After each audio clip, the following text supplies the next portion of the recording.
Kemudian ada pergerakan para kiai-kiai dan ulama Banten geger Cilegon. Lah kok semuanya dikatakan gurun, Masya Allah. Coba kita baca satu lembar di dalam kitab Manhajul Istiqomah Fitini Bisalamah halaman 22. Bermula yang dikata batil dan fasid, yaitulah lawanan yang sahih, yaitu kurang setengah daripada syaratnya. Syarat adanya. Maka dari ini diketahui bahwa perbuatan bikin rusuh negeri bikin rusuh negeri ini, para pribumi yang berjuang berjihad ingin merebut tanah airnya dari penjajah. Sekali lagi, Belanda itu penjajah, harus diusir. Kalau nggak rusuh bagaimana? Para merusirnya Belanda, ya harus rusuh, bikin rusuh negeri, sebagaimana yang telah jadi di Cilegon, ya, yang telah jadi di Cilegon, Banten, dan yang dahulu di Bekasi. Sekalian ialah batil, bukannya jihad. Masya Allah, dikatakan bahwa batil. Masya Allah.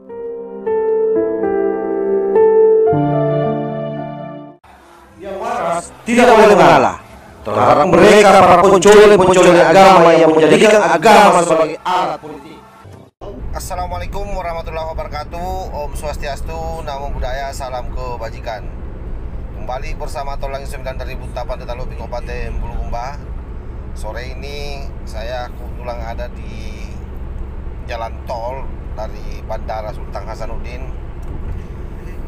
Ada satu hal yang saya mau kabarkan kepada sahabat-sahabat terkait soal bagaimana perilaku buruk dari leluhur imigran Yaman yang kebetulan pernah bekerja sebagai mufti di Batavia yang dibentuk oleh Belanda dulu. Beberapa hari yang lalu viral video dari Rizik Syihab bagaimana memberikan kesaksian atas pembacaan sejarahnya terhadap apa yang dilakukan oleh Mufti Batavia, yaitu Usman, di mana Rizik Syihab mengatakan bahwa bergabungnya menjadi Mufti Batavia di bawah kewenangan penjajah Belanda itu merupakan strategi.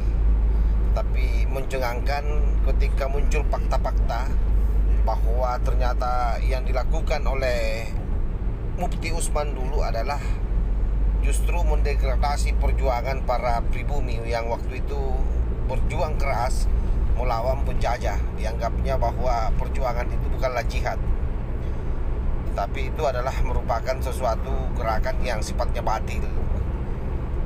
Nah, tentu bagi pribumi hal ini menjadi sejarah yang sangat pahit di dalam hidupnya ketika mengingat bagaimana Mufti Usman ini mengeluarkan fatwanya. Tetapi kemudian berpuluh-puluh tahun kita terbuai dan bahkan tetap saja menghormati dan kalau bisa sujud di kaki mereka, terutama orang-orang yang selalu mengaku sebagai habaib. Nah, ini yang kalau saya bicara begini ya artinya oknum, ya, jangan digeneralisir. Yang pasti bahwa hari ini terlihat memang masih banyak orang-orang yang kemudian berpikir seperti mau menjajah pribumi. Apalagi oknum-oknum Habib Bodong yang selalu caci maki di media sosial, menganggap dirinya paling mulia. Nah, kembali kepada kesaksian tadi, ini saya akan cuplikan bagaimana videonya. Dan ini asli diambil dari kitab, dan ini dibaca berdasarkan kitab yang ada. Fakta-fakta sejarah yang sulit dibantah bahwa Habib Usman bin Yahya sebagai mufti Belanda berfatwa di dalam kitabnya yang berjudul Manhajul Istiqomah Fitini Bisalamah. Isi fatwanya adalah setiap pribumi diharamkan untuk berjihad melawan pemerintah Belanda. Setiap pribumi yang berjuang, berjihad, perang sabil, perang fisabilillah melawan penjajah Belanda dikatakan sebagai ghurur, tipu daya setan. Coba mari sekarang kita renungkan, kita tafakuri secara pelan-pelan dan santai.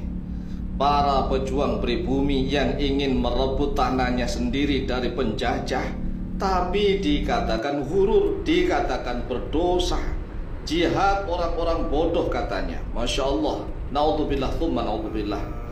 Padahal tatkala Belanda baru-baru awal mendirikan kongsi di Batavia, seorang sultan besar, Sultan Agung Mataram. Sultan Agung Mataram nih kan seorang raja besar, sudah mengirimkan pasukan untuk menggempur Belanda di Batavia. Bayangkan nih, Sultan Agung Mataram ini kan Jawa Tengah, Jogja. Perjalanan kaki sangat jauh demi tanah air dan bangsa, rela berkorban menuju Batavia.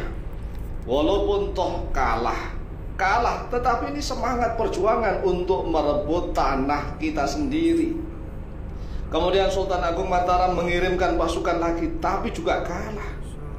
Kemudian setelah itu Sultan Ageng Tirtayasa dari Banten juga berjuang mati-matian merebut tanah air dari Belanda. Lah kok dikatakan ghurur, Masya Allah, dikatakan tipu daya setan dan berdosa. Ini sebenarnya fatwa macam apa ini sebenarnya? Masya Allah, naudzubillah tsumma naudzubillah.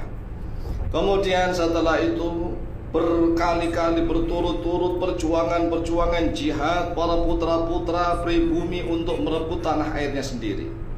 Ada Pangeran Diponegoro berjuang melawan Belanda. Pasukan Pangeran Diponegoro ribuan, walaupun kalah. Kemudian ada perjuangan Sultan dari Makassar, Sultan Hasanuddin. Ada perjuangan Imam Bonjol, Tuanku Imam Bonjol di Sumatera. Kemudian perjuangan dari Kesultanan Aceh berturut-turut bertubi-tubi.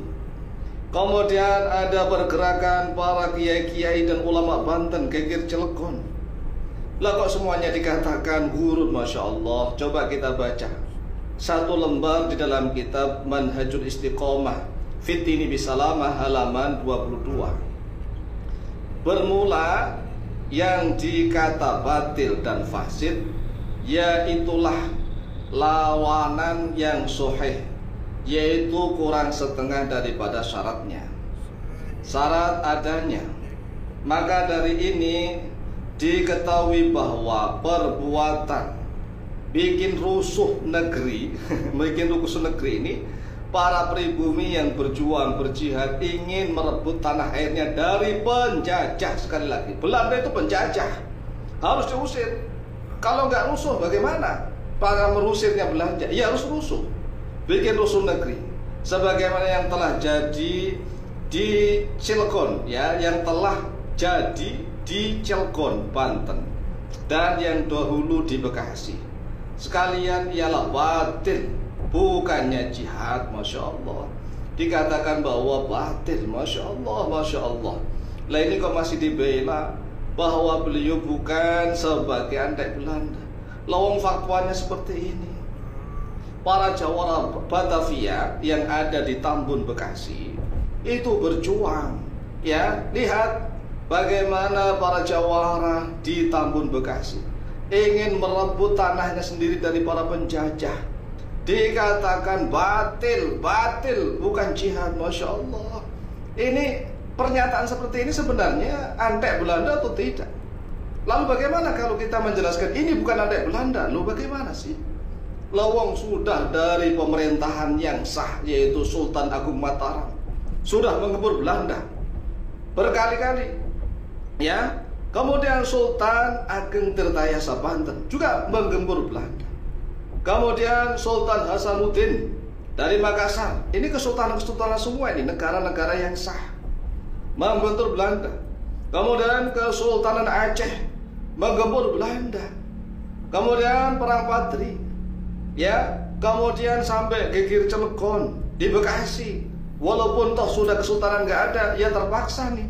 Terpaksa orang-orang pemuka agama, para kiai dan ulama bersatu untuk mengusir Belanda sesuai dengan kemampuannya. Lah kok dikatakan sebagai musuh negeri, Masya Allah, dan tidak jihad tetapi berdosa, Masya Allah. Ini sebenarnya fatwa model apa? Fatwa yang ingin strategi ataukah memang benar-benar menjadi anteknya Belanda, menjadi jongosnya Belanda? Kalau seandainya strategi, ya tidak harus berfatwa seperti ini, Masya Allah. Sebagaimana Teuku Umar dari Aceh, itu pura-pura masuk ke dalam tentaranya Belanda, tetapi ingin mempelajari strategi cara memakai senjata, strategi perang. Setelah itu Teuku Umar dari Aceh keluar karena memang strategi memimpin pasukan Aceh menggempur Belanda. Lah kalau ini, Masya Allah, sudah berkali-kali pasukan pribumi. Ya, kalau seandainya mau mengatakan bahwa perang Pangeran Diponegoro itu tidak sah, misalnya disebut sebagai perusuh negeri, ya, disatakan sebagai berdosa dan huruf, Masya Allah, berapa ratus ribu ya para ulama yang mendukung gerakan pasukan Pangeran Diponegoro, kemudian pasukan perang Padri, pasukan para ulama-ulama Nusantara yang ingin membebaskan negeri dari penjajah Belanda. Coba kita dengarkan video nih ya dari seorang Habib yang mengatakan kalau ada seorang ulama yang sudah dikasih balung itu apa sih? Kasih tulang begitu, dikasih uang, udah nurut nih. Coba kita renungkan. Anjing. Begitulah ulama-ulama yang sogokan tuh. Anjing. Dikasih sedikit ngelompat dia, wah dia merasa hebat. Kasih sekian melihat, wah sudah. Anjing piaraan tuh. Anjing itu nurut, Pak. Dikasih belung, wah dia seperti dikasih emas. Oh dia disuruh ngelompat, disuruh menari. Anjing. Begitulah ulama-ulama yang sogokan tuh. Anjing. Orang dia butuh apa? Dia butuh duit, tapi duitnya duit haram. Ya enggak? Mereka itu perumpamannya seperti anjing. Anda tahu anjing? Goblok lu. Pasti orang goblok lu. Biarin. Saya dengan ibu kasih duit buat ini. Ambil. Tuh, ambil. Nah, semua tuh. Ambil semua.